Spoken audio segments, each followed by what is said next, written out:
lineup coming on biomimicry, on the takedown of the Klamath River Dam and the subsequent salmon coming back in. Bill McKibben, we have a video of him in his presentation, and then we have local people talking about the Central Coast Coalition for Undocumented Student Success, Creek Lands Conservation, Anapomu Alliance, this land back movement for the Native Americans getting their land back. We're going to have a panel on the new National Marine Sanctuary and all kinds of fun things. We're going to have a mixer with cocktails on Friday and a performance by Improv for Good, an improv group that does performances for nonprofits. And on Saturday we're going to have an all-day repair cafe. You can bring any broken items you have and they'll get it fixed for you. So that's October 3rd and 4th. And so right now, we're going to hear from Mr. Chuck Graham, who we met a couple years ago when we did an event around the Carrizo Plain, and he had just written a book, beautiful photographs on that, and then he reached out to me and said, I have a new book on the Channel Islands, and I said, well, I'd love to have you come talk about it. So Chuck Graham is a freelance writer and photographer based in Carpinteria.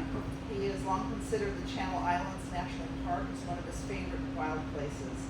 He has written about and photographed the islands for 30 years and has led kayak tours of the islands for over 20 years. I'm going to sign up for one of those. Cool. His stories and photographs have appeared in a variety of publications, including Backpacker, Men's Journal, National Geographic, BBC Wildlife Magazine, The Surfers Journal, High Country News, Outdoor California, Westways, Natural History, and he writes the monthly Unpredictable Wilderness in the Coastal View News. He is the author of the award-winning book, Carrizo Plain, Where the Mountains Meet the Grasslands, and he's here to talk about his latest book, which he will be able to sell you and do a book signing after the presentation. So thanks for being here, Chuck.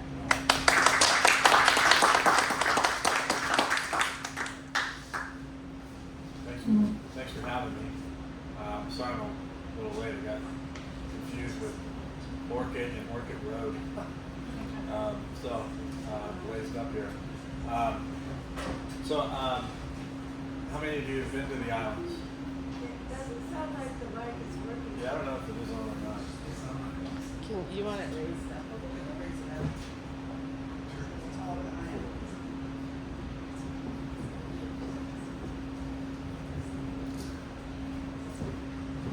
Can you hear me now? Yes.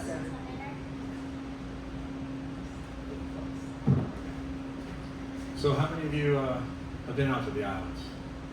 Okay, so a few of you. I would say I've probably been there like maybe 30 countries, and I think about maybe living here, living there, but I could never leave the islands. They're just amazing, and working out there and writing about the islands, photographing the islands has just been a great experience for me. So I was wanting to write about, photograph the recovery of the islands from a ranching era to what we call a natural balance, back to a natural balance. So there was a lot of ranching that went on there for a long time, well over 100 years, and the depletion of the resource was very evident when the park became a park in 1980, but then Santa Rosa Island and then the southeast end of Santa Cruz, they didn't become part of the park until much later. So you can really see the evidence of abuse by 50,000 sheep and 5,000 feral pigs and cattle ranching. And there was a lot going on out there that wasn't helping the ecosystem at all. So I was there from the beginning of the late 1990s when things started really clicking with the park, and the Nature Conservancy and the Institute for Wildlife Studies all partnering up together and starting to eradicate a lot of these stressors that were taking place out of the islands. And a lot of this stuff, once it was removed, a lot of the native plants and some of the wildlife started coming back on their own. A lot of other things needed a big helping hand. So like island foxes and bald eagles and things like that. So the book is about that recovery, but I combined it with my own kayaking experiences around the islands, and then each chapter in the book more or less transitions into a conservation success story out there. So I live in Carpinteria. That's me loading up the kayak right there. That's the beach I grew up on, learned how to surf, been lifeguarding there for over 30 years, and just packing up the kayak, getting ready to paddle across the Santa Barbara Channel. So I've done about 9 crossings. You got to pick and choose, and sometimes those choices are better than others. But go ahead and hit me on the next one. That's basically the same day, looking the other way.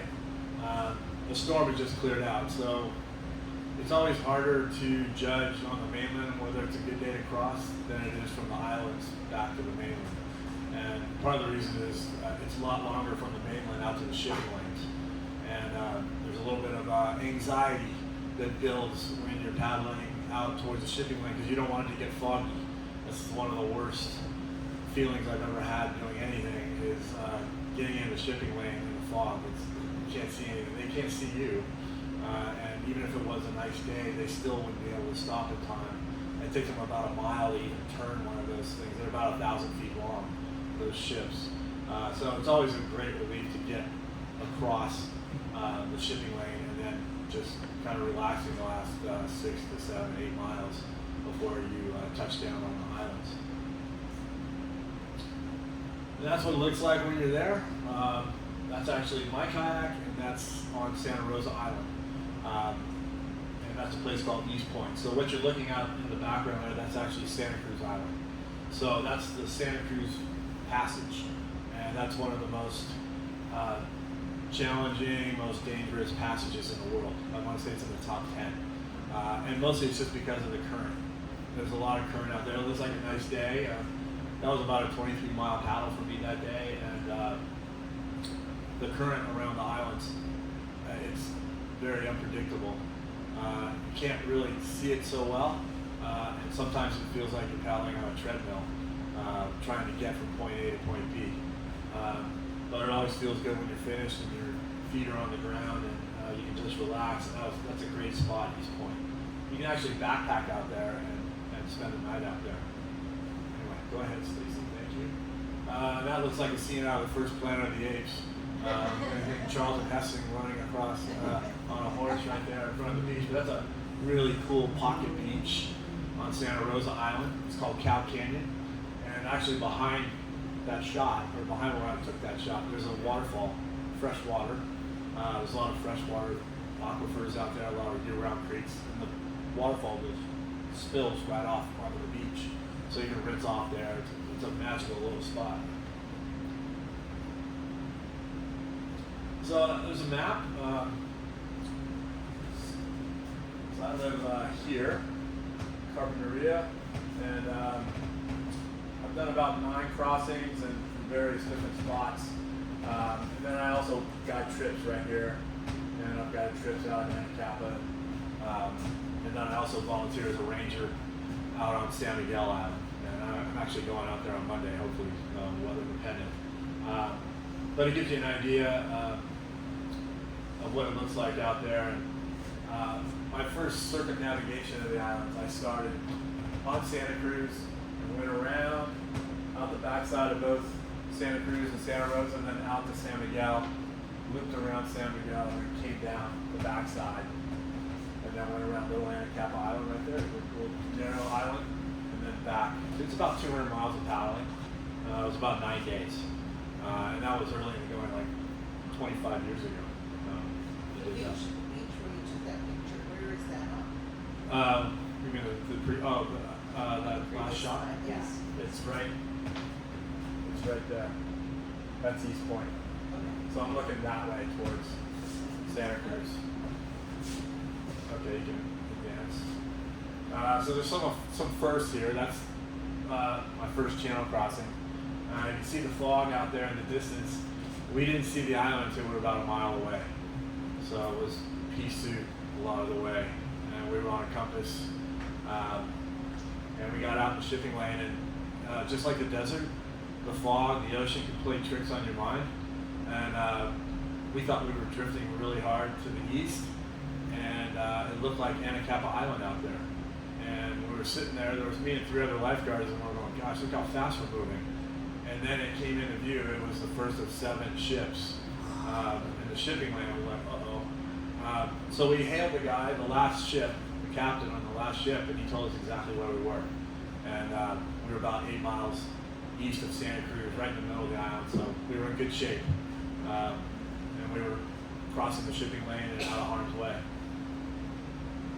And that's one of my first shots of my first circumnavigation. So that's a shot that actually came out in the Patagonia catalog back in like 2005. That's me entering Tyler Harbor on San Miguel Island. That's my favorite island, and that's actually Prince Island. There's all these little small islands off the major islands. Prince Island, that hump out there in the horizon, that's actually a very important seabird site. Probably 12 to 15 species of seabirds nest right there on that big rock. It's a huge rock. But that was a great feeling paddling into Tyler Harbor on my first circumnavigation. That's a shot of me. Somebody took it 25 years ago.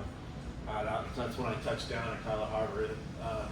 It's an unbelievable place. It's beautiful. It looks like the South Pacific out there. There's no pier there. If you go out on the Island Packer boat, you got to skiff in, and sometimes it's a wet landing or a wet launch, and sometimes it's a yard sail. I'm hoping it's not going to be like that on Monday, but it might be. But it felt really good to touch down right there and get that far out.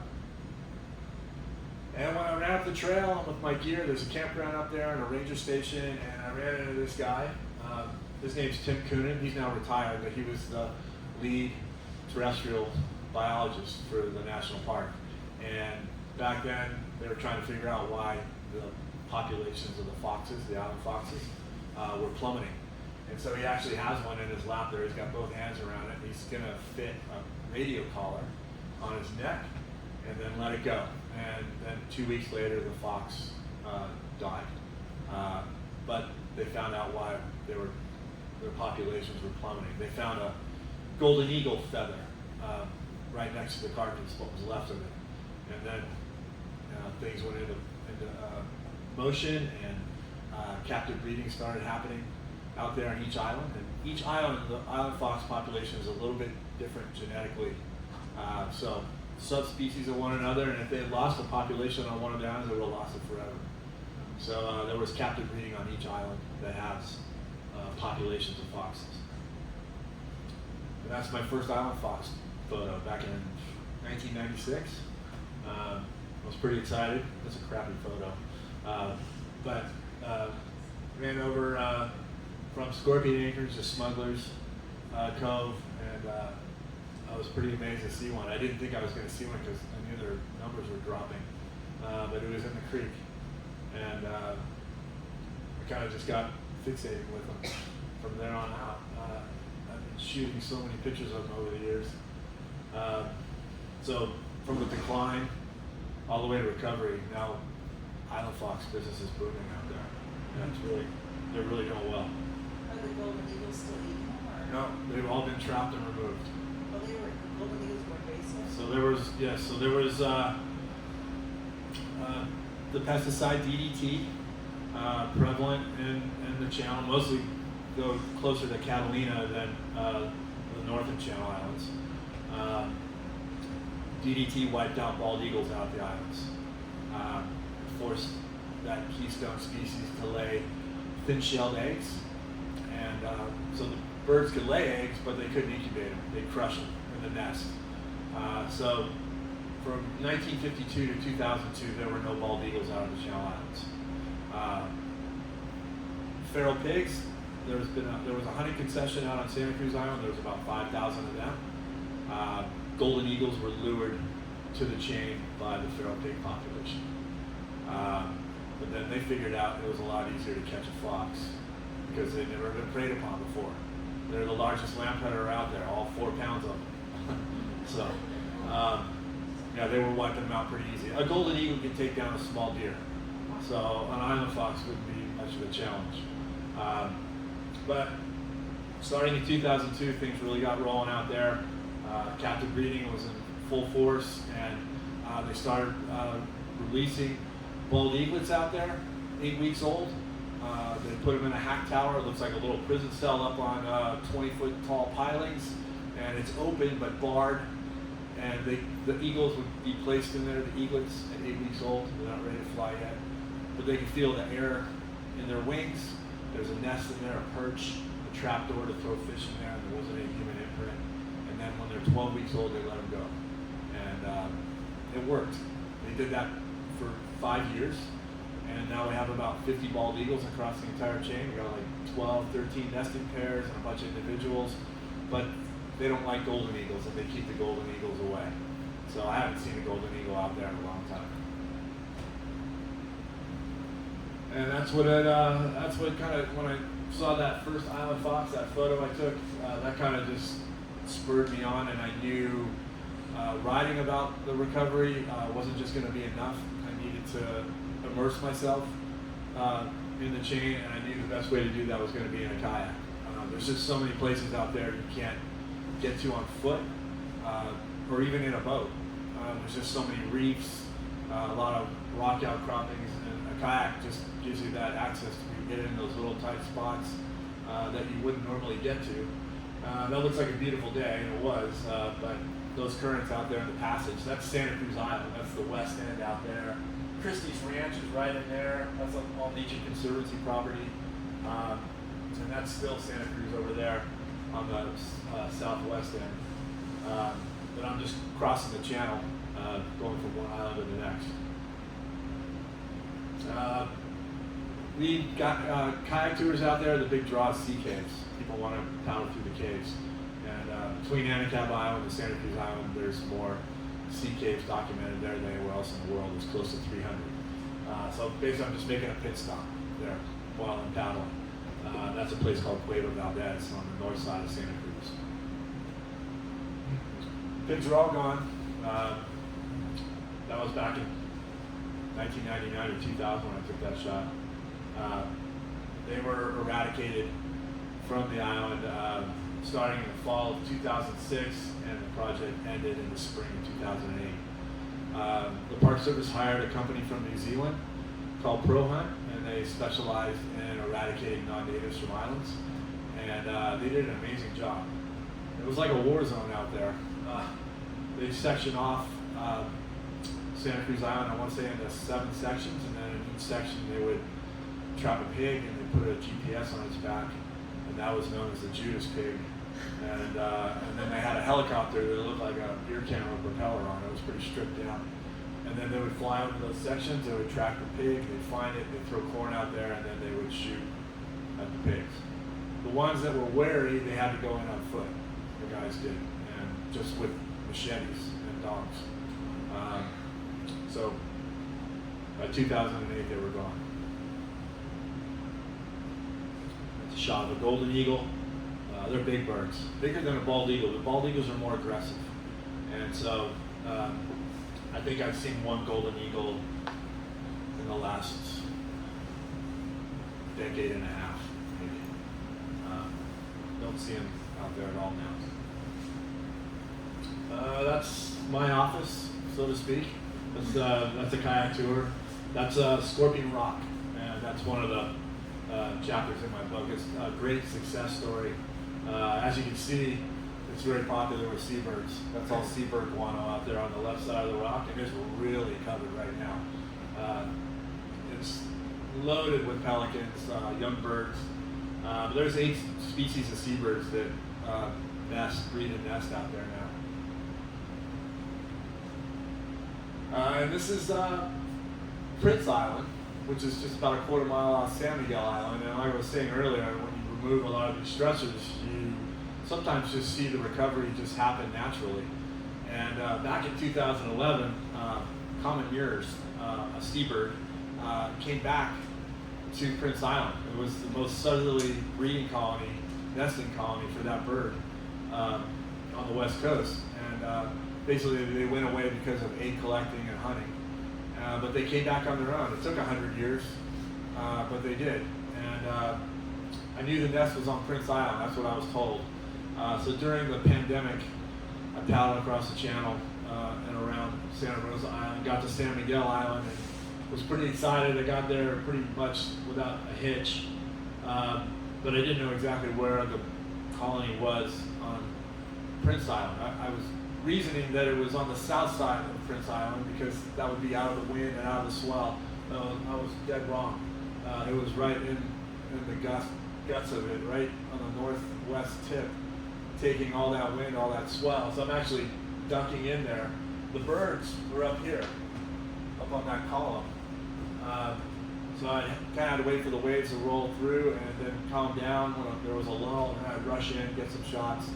And there was a big rock outcropping outside, so when I saw white water swirling, I knew I had to get the heck out of there because there was a set coming. And so then you could feel the water sucking out too, and then I'd get out of there, just back and forth. Anyway, but that's what I was looking for. And they came back on their own, and when I got these shots to the seabird biologists at the Park Service, they got really interested and started monitoring the birds from the helicopter. And as of last spring, I think now they're still nesting on Prince Island, but they're now nesting at a place called Harris Point, which is on San Miguel Island proper. So they told me there's about 2,000 nests out there now, and that's without any human imprint, any human intervention at all. So a really great under the radar conservation success story out there.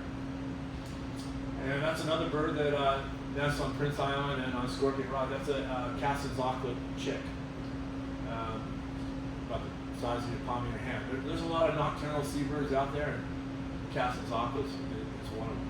Nocturnal seabirds? Yeah, you don't see them during the day. That's a western gull. There are a dime a dozen out there, but the flowers behind them, those are seaside daisies, and it was I think it was the best seaside daisy explosion I've ever seen out on Scorpion Rock. And, the islands are different in a lot of ways. It could be a drought on the mainland, but if we're getting a lot of fog out of the islands, fog drip is actually the largest water input. It's not rain. So with fog, that keeps things blooming longer, and sometimes like island morning glory, it blooms year round. It doesn't go away. And then a lot of these flowers will bloom 2 or 3 times a year because of that fog drip. That's a Brandt's cormorant. It's actually in breeding plumage. You can see the blue. They have a throat patch right here, and you can see its eye. So their eyes and that throat patch turn blue naturally during breeding season. It's pretty amazing, beautiful color. And they're kind of an awkward bird. They have a thicker bone density than other seabirds, so they're heavier. So for them to take off, it's kind of an effort, and then when they land, they kind of crash land.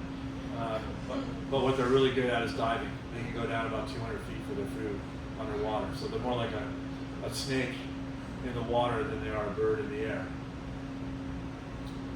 And that's a mating pair of black oyster catchers. That's also on Scorpion Rock. And there's usually 3 or 4 pairs out there that breed and nest, but they're all over the chain.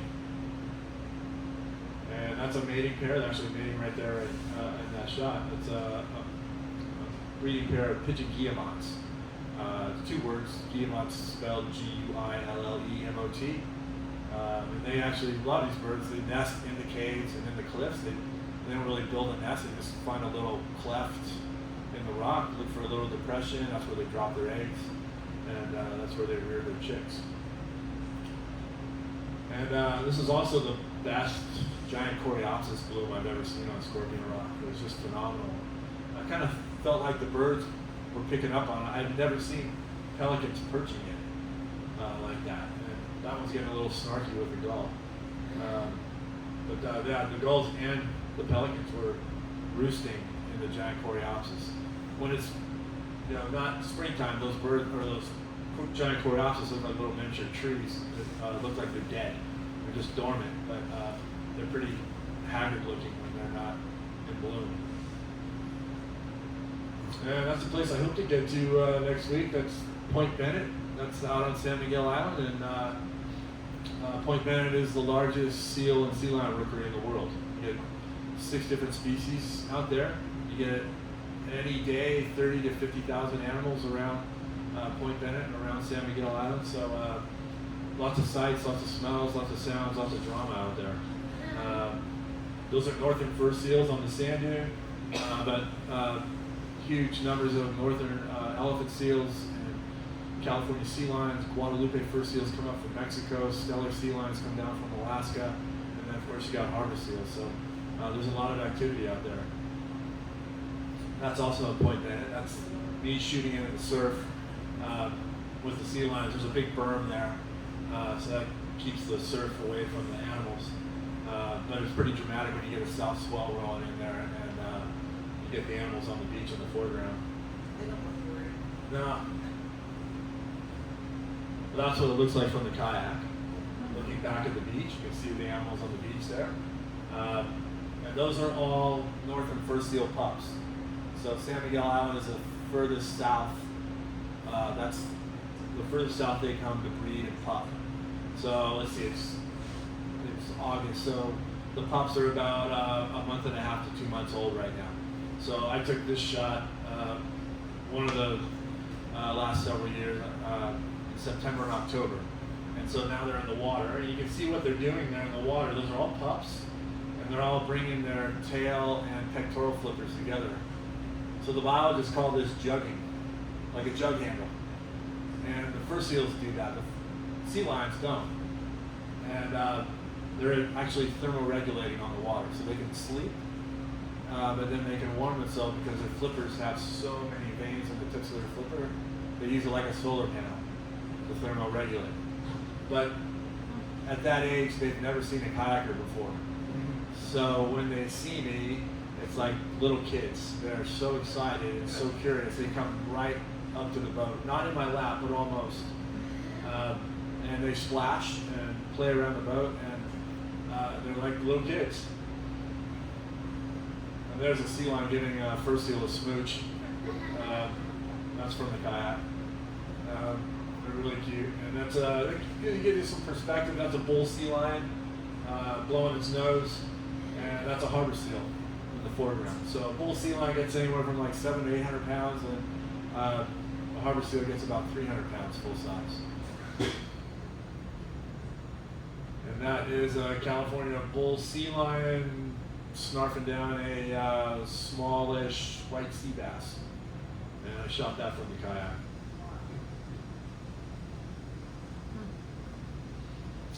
And like I said, there's a lot of places you can't get to on foot or in a boat. You need a kayak, and I was calling this the elephant seal day spa. When I first came around, I was in the background of that shot, that frame. And when I looked inside, they were all just asleep, and they were pointing their noses up into the sun. They looked like they were worshiping the sun. So I paddled around the other way and got up on the rocks there, and then they got real curious and wanted to come over and see what was going on. Peregrine falcons, another great success story out there. I think Santa Cruz Island has about 17 nesting pairs now, but they were also a casualty of the pesticide DDT. So they feast on seabirds out there pretty much exclusively. So what those guys are doing, that's Peter Sharp on the right, Nate Melling on the left. They're Institute for Wildlife Studies biologists, and they're basically giving this peregrine, this baby peregrine, a health check, and they'll put a band on its leg, a little aluminum band. And, you can actually go to the Channel Islands National Park website and look at the peregrine cam, and it's pointing at that nest. There were supposed to be 3 chicks there. When we got there, there was only 2. So then when they went back and checked the cam, a western gull had snuck in there and grabbed one of the peregrine chicks. Usually it's the other way around. Usually the peregrines are making hay on gull chicks. So I guess turnabout was fair play. Fastest animal in the world, fastest flying bird in the world. They get well over 200 miles an hour on a dive. When we were at the nest, they were dive bombing us, and it was like right here. really quite, it was like a burst of wind when they went right by you. Peter wears a helmet out there. And this is a shot I took from the kayak. This is an interesting situation. That's a peregrine. It has a male common loon in its clutches. And so the peregrine had hit the bird pretty far away off the island, maybe 100 yards. And I could see it from the kayak. I was leading a tour. He was literally dragging the common loon in the water, because the common loon's as big as the peregrine. But it was so full of water and its feathers, it was heavy. And it was a real effort for the peregrine to get it to the cliff. So it wanted to rest, and so it was kind of really easy to shoot. After it rested, and the bird was still alive, and it had to subdue it several times. But it finally rested up, and then it went around the corner where its nest is. And that's bald eagle number A03, otherwise known as Enthusiast. So a lot of lineage out there now with bald eagles since 2002. So his mother is on the Eagle Cam on the Channel Islands National Park website. Her name's Cruz, and her nest is at Fraser Point, which is on the very northwest tip of Santa Cruz, and I think every year she has a successful nest. So Enthusiast has two brothers. 02 is Henry. He's out on Santa Rosa Island. He's had a successful nest. And Barrett, 04, he's out on San Miguel Island. So the three brothers have dispersed. They're on their own island. Mom is still working hard at her nest at Fraser Point. And then the grandparents are still out there. So bald eagles are monogamous. Island foxes are monogamous. So if the bald eagles have a successful nest, they stay together. And he hasn't paired up. We thought he was with a female, but it didn't work out. They didn't have a successful nest. She left. He kept the house. I know where his nest is. He's got a great view of Scorpion Rock, and he's around quite a bit. We see him quite a bit. That's him in flight. I was figuring out where he liked to hang out. They're habitual like we are. They like their favorite spots to hang out. So I was doing that from the kayak and from the cliff. That's him taking off. That's a shot from the kayak. And that's the female we thought he was going to, pair up with.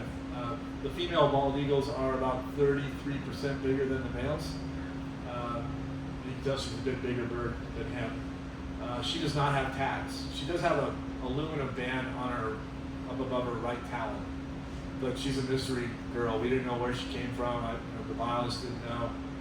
They were together for about 1.5 to 2 years, and then it just didn't happen. And she left.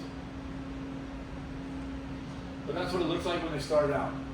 They brought 12 bald eaglets a year to Santa Cruz Island from the San Francisco Zoo at 8 weeks old. And they put them up in the hack towers. You go to the next one, Stacy. That's what a hack tower looked like. So that's overlooking Chinese Harbor on Santa Cruz Island. And basically like a little prison cell up there. It was comfortable for them. You go to the next one, Stacy. That's what it looked like inside. It's Peter Sharp. He pretty much spearheaded the whole bald eagle and parrot and falcon programs out there. So 3 eaglets in there. You see that little opening in the back. That's where they threw the fish in, so they wouldn't see them, the biologists. And then at 12 weeks old, they'd open everything up, and when the birds were ready to go, they took off. And so that's the grandparents that they were placed out there in 2002. They had Cruz in 2006, and that's a nest that's no longer there. So like I said, they're monogamous, they stay together, they come back to the same nest site year after year, and so the nest gets big. And that one eventually got about 8 feet in diameter, but it killed the tree. And so the tree collapsed. So before that, that's a biologist climbing about 40 feet up into the tree. He's going to he's going to grab that eaglet and puts it in a sack and go to the next one, Stacy. And that's kind of what it's kind of like a standoff up there. And you can see that he has a purple bag in his left hand. He's going to put the bird in the bag. Go ahead, Stacy. And just grab it. then you go to the next one. And now he's kind of cradling it. He's gonna, I don't know how the heck he got it in the bag, but he did. I'm shooting from across the other side of the canyon. And then he takes the bird down to the biologist, and they give it a check. They take blood, they put a band on it, and he takes it back up, and the parents are fine again, and everything's good. That's San Miguel Island. So the captive breeding sites for Isla foxes are still out there. Even though they're off the endangered species list, they came off the endangered species list in 2016. But there's always this threat of maybe distemper or something else. So they leave the cages up just in case. And that one's pretty overgrown inside. It's got a lot of vegetation, a lot of coreopsis in it.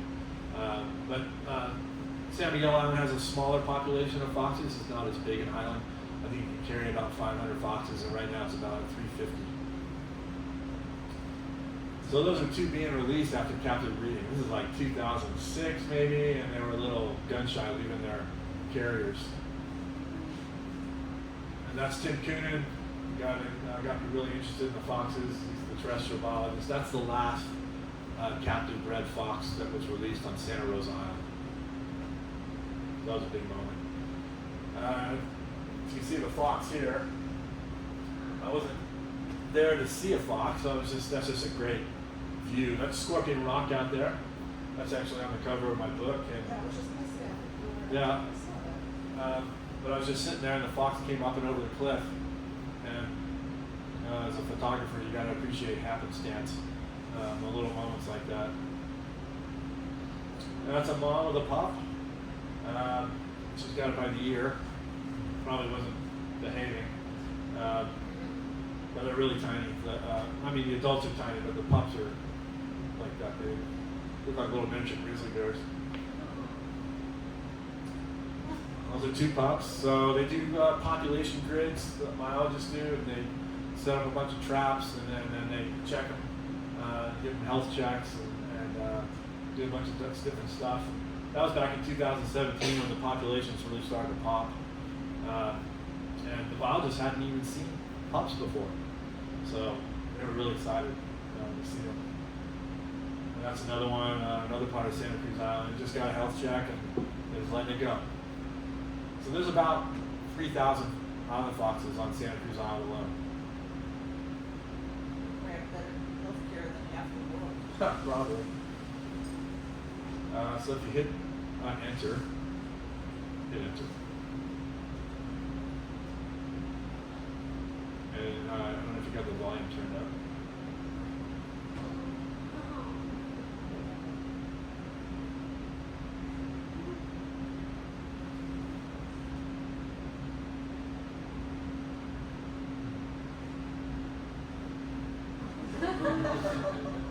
There's a lot of that going on out there. It's either the tail or the ears. This is back in 2021. They weren't afraid of you being nearby them. No. I mean, the Chumash Indians kept them as pets. They revered the island fox. But they're pretty curious by nature. I've had them in my tent, and they just kind of come and go. I can't tell you how many pairs of socks I've lost over the years. Lost a pair of shoes, a couple pairs of sandals, you know. It's kind of just like a dog at home in a lot of ways. They're really cute, they're really fast, and they're really good tree climbers on Santa Cruz and Santa Rosa. They have semi-retractable claws, so they rip up and down trees.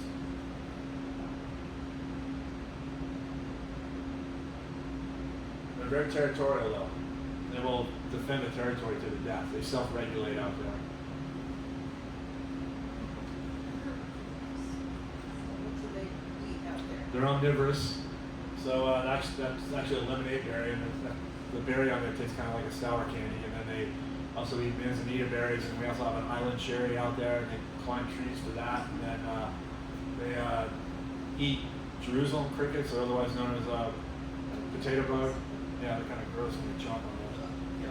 Mice are big. Reptiles, we have 3 types of lizards, 2 types of snakes, both non-venomous. they eat birds, so they go after everything. But if they're at Scorpion Anchorage in the canyon there's 5 old fig trees left over from the ranching area that still produce really good fruit. They eat a lot of those. They'll be coming up September, October. They'll be eating those every day. And then there's also old grapevines out there when they used to make wine out there. And they eat a lot of grapes right now. But that's a pup and the dad. Dads are very attentive. Moms nurse them, and then moms kind of get sick of them. And they just want to, they're just tired of nursing. They just want to get away from them. But the dads, they hang with them pretty long, 6 months, even a year. Like I said, they're curious. That's my camera. That's a pup from this year. We've got a great muzzle. And you can see them wrapped up here. There's 3 here. Kind of wrapped up in a pile.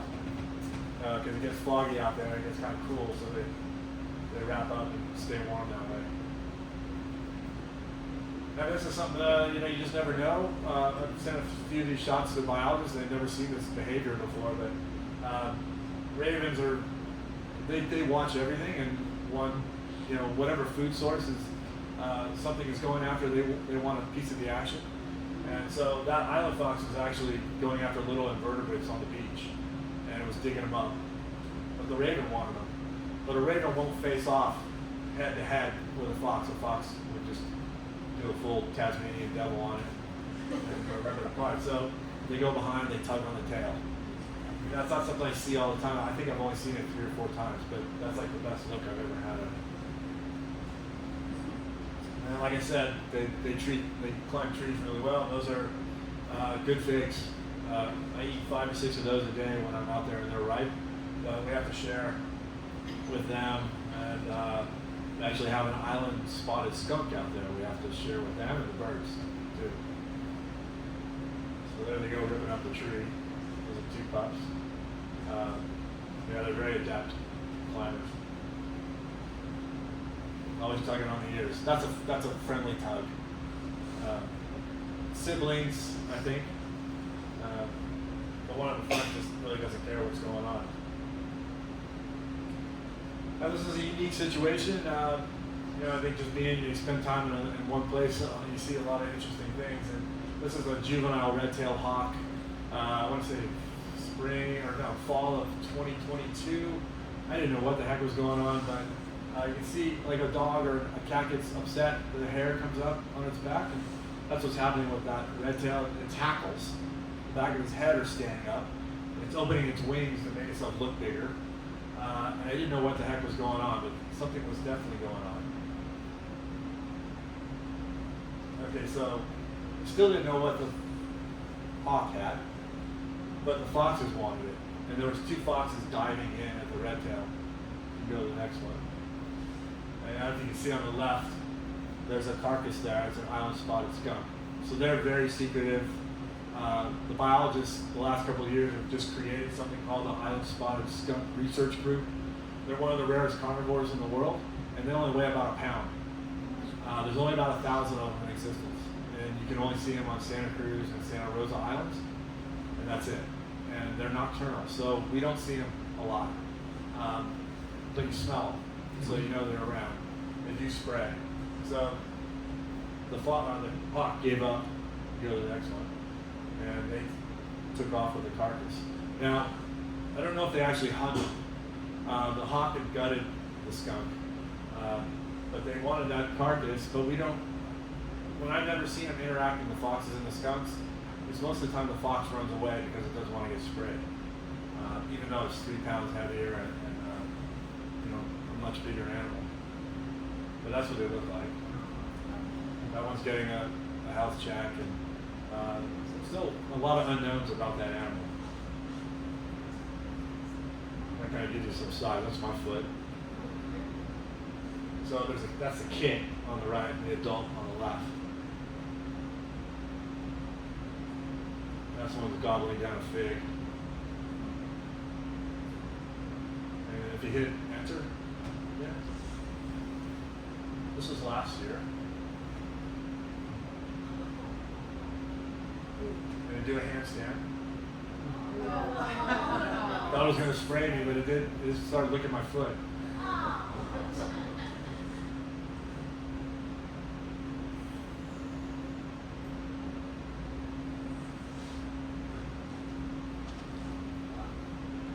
So there's still a lot of things we don't know about the islands, but it's great learning and being out there and being able to document it.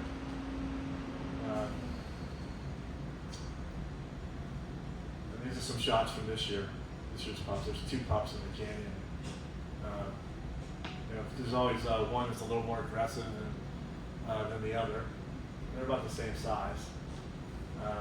They were harder to track. They were born somewhere. They don't have dens because they don't have to worry about predators. So they just, wherever they have their babies, then they kind of move them around the territory. They're just running freely. They don't have to worry about anything.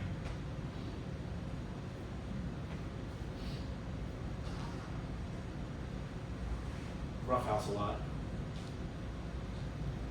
And the mom's nurse standing up. So a lot of times you see the mom standing there and the pups are really hungry, they're nursing and they're pushing their paws up into their mom's throat and her face. She gets pretty worn out. And that's the dad. The greetings are always special. That's both pups. And that's mom and a pup. And that's it. That's the cover of my book. Thanks for hanging in there with me as I rushed up here and found the place. Thanks for coming, and I hope you enjoyed it.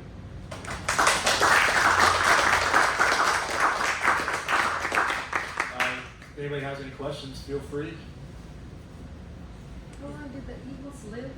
I want to say it's 40 years in the wild. Yes. I was just curious because there's a lot of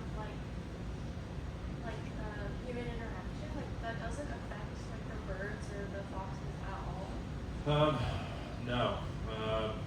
I mean, bald eagles are pretty aloof. The biologist told me, mostly if you stay below them, because we've seen them on the cliffs, they're really not worried about you down below. Peregrine falcons are very skittish. They're hard to find. Usually you hear them before you see them. But the foxes, they're very submissive and curious. I will say the foxes on San Miguel Island are very shy. They don't see a lot of people. Access there for visitors is only from June to the end of October, and just because the schedule says it's going, the weather dictates what's going on. So I think the first 4 trips to San Miguel Island this year have all been canceled because of weather. So when I see foxes out there, they see and they bolt, they take off. But usually I get some decent looks at them right before dark. But for the most part, they're pretty shy out there. Santa Rosa Island, there's about 2,600 of them on Santa Rosa Island. They've really done well. When they were in trouble, and they almost went extinct because they're monogamous, San Miguel and Santa Rosa Island only had 15 foxes left on each island. And when you think about you're doing captive breeding and you're trying to avoid inbreeding, it's an amazing job the biologists did there. Now in Santa Cruz, there was about anywhere from 50 to 100 foxes left. So that island rebounded quicker than the others. But incredible job the Park Service and Nature Conservancy did an amazing job out there with them. Yes? Chuck, thanks for being here. Thank you. Do you see any turtles? If the water gets warm enough, we'll see a green sea turtle here and there. The Nature Conservancy has told me in the past they've gotten olive ridleys nesting on the south side of Santa Cruz Island, where there's a lot of really beautiful sandy beaches, so a good place for a turtle to dig a hole and lay some eggs. Yeah. Yes. When the guy was bagging that eaglet, wasn't that incredibly dangerous? Could he have been injured? The eaglet or? Yeah, the person. Oh, the person. Yeah. They know how to handle the birds.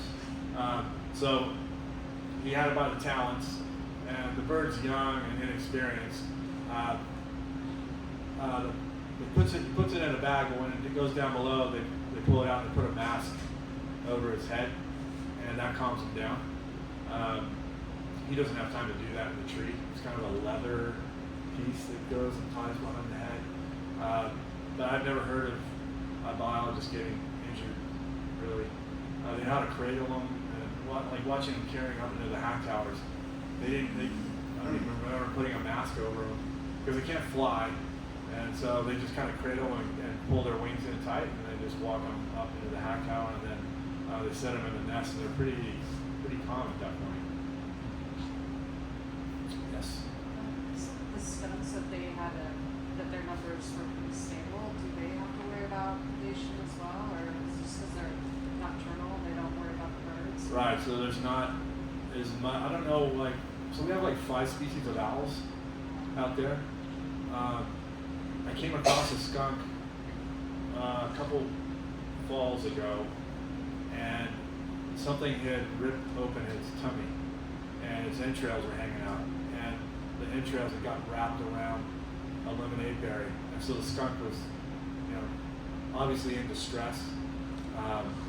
So something had got it in the night, and I don't think it's a hawk or anything. I think it was an owl. We have barn owls, long-eared owls, saw-whets, burrowing. So it was probably a bigger species of owl that attacked it but didn't kill it. We cut it loose. Otherwise it's just going to be stuck there like that. So hard to say what goes on at night out there. Sometimes you hear things. Yes. Any orcas in the water? They're out there. We don't have any resident pods. We have transient pods that move up and down the coast. And there is something called the California Killer Whale Project, and they keep track of all the sightings. And I've seen them from the kayak one time. I was leading a tour, and it was like a once-in-a-lifetime experience. And I was trying to get everybody in my group to pick up the pace. I was like, let's go. But they had killed 3 sea lions. They had a calf with them, and they were teaching the calf how to hunt. So they had killed 3 sea lions, and then they tend to play with their food a little bit before they eat it. So they were punting the sea lions around with their tails. You see these sea lions, the carcass flying through the air, and they're almost like throwing a ball to a dog. So my folks on the tour didn't want to advance. I almost quit that day. But I will say, from last December 15th, 2024, all the way to the 3rd week of February, between the Island Packer boats, the Condor Express, and a couple other real fast-moving whale watching boats, they were seeing pods of orcas almost every day during that stretch. So when I paddle around San Miguel Island, like I hope to next week, being that's the biggest sea lion worker in the world, I've just missed them a couple of times. There's a research station up above Point Bennett. The guys come in from NOAA, the National Oceanic Atmospheric Administration. They're there for weeks studying the pinnipeds. And one time they told me they saw me paddling around Point Bennett, and they said you should have been here 5 hours after that. And I was just like, almost. So yeah, they're there. They're around, but they move a lot. They specialize in whales, dolphins, seals, and sea lions. So there's a lot of food out there for them, a lot of opportunity. Yes. So, I know it can get really windy in those channels, Yeah. so how do you deal with that?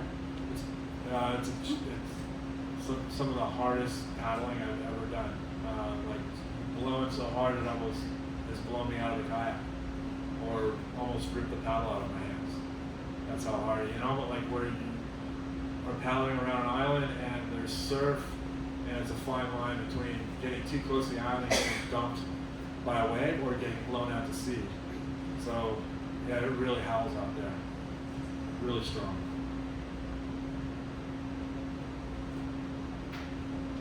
Yes. So, a lot of people here didn't look like they'd been to the islands, and we haven't either. We wanted to go, and I know Catalina is like very touristy.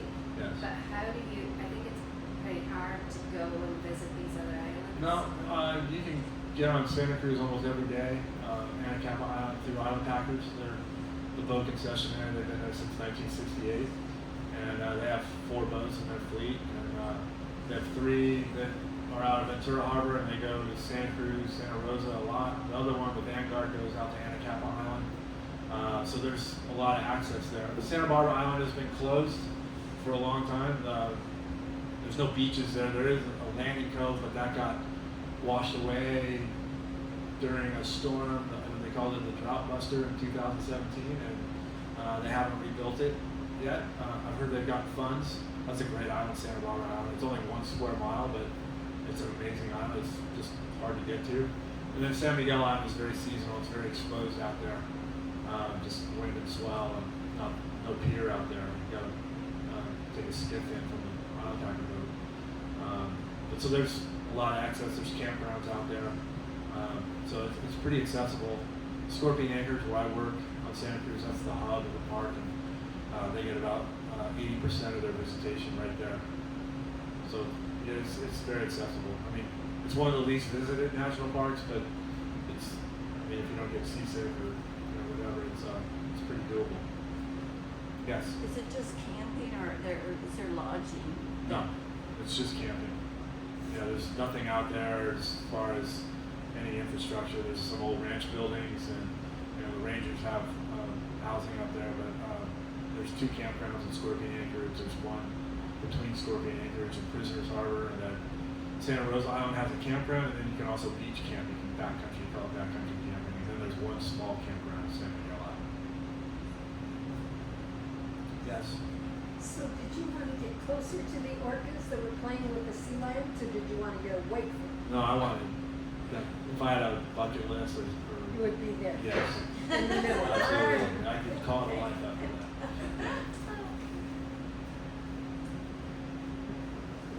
Yes. Sorry if you mentioned this already, but on your kayak trips across the channel, how long does that take?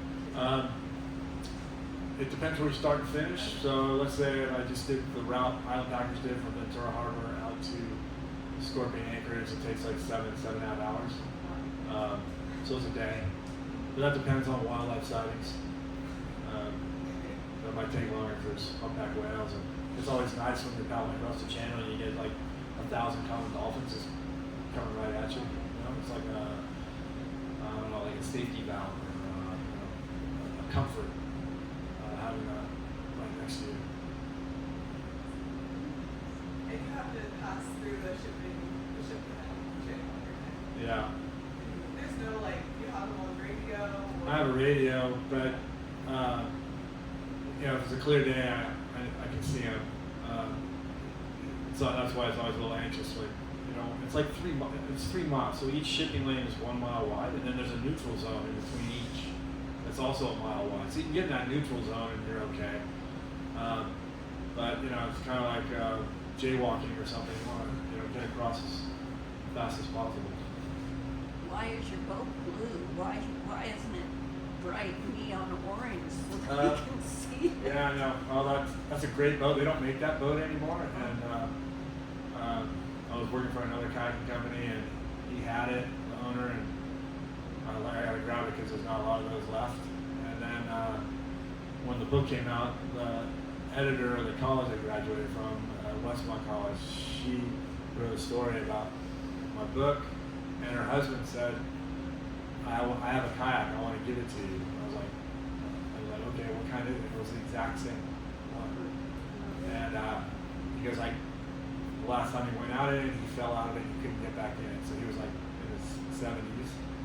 And so he said he wanted to give it to somebody that he knew would appreciate it, and I do. So I have 2. Yeah. Yes. What island is your favorite? San Miguel. It's the most rugged. It's the hardest to get to.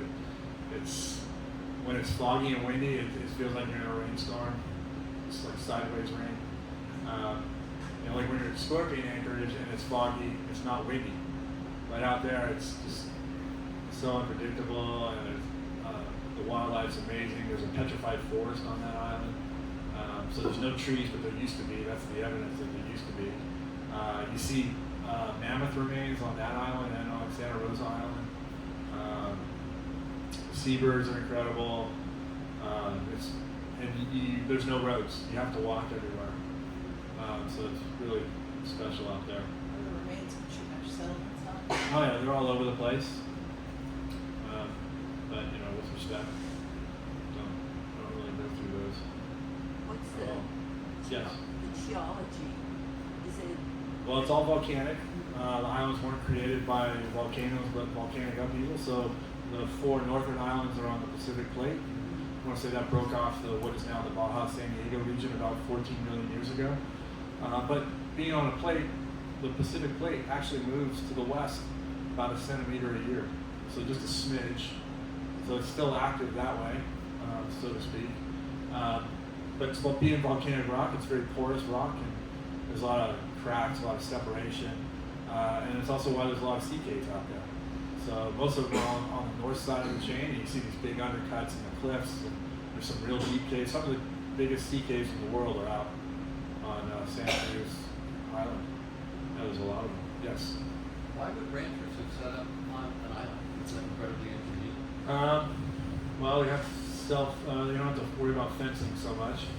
You got the ocean. I think in some ways it was cheaper.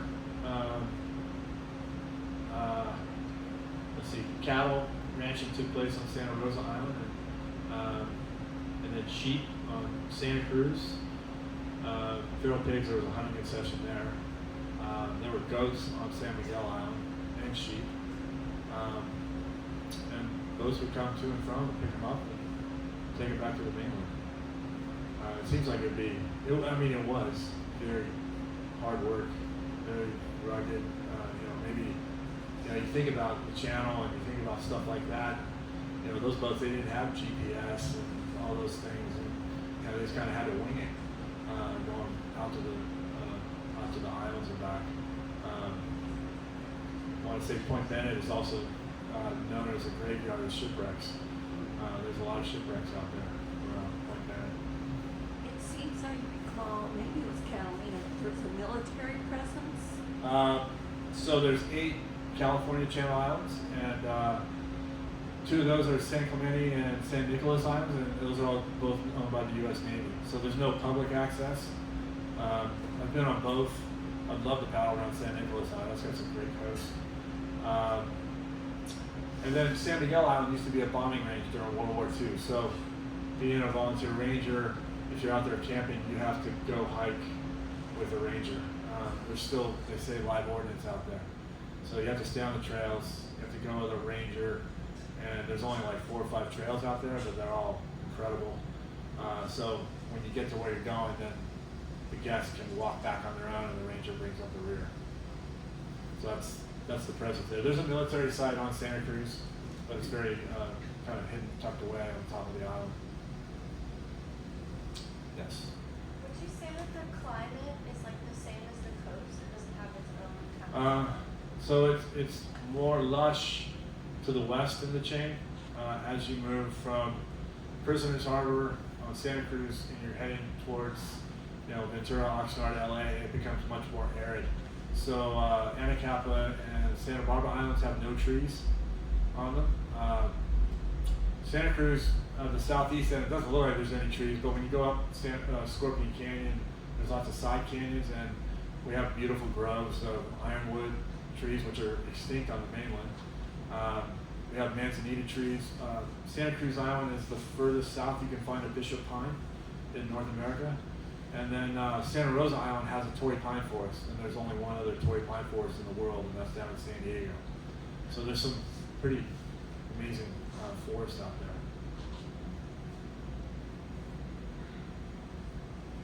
Is that it? Thank you very much. Thank you very much.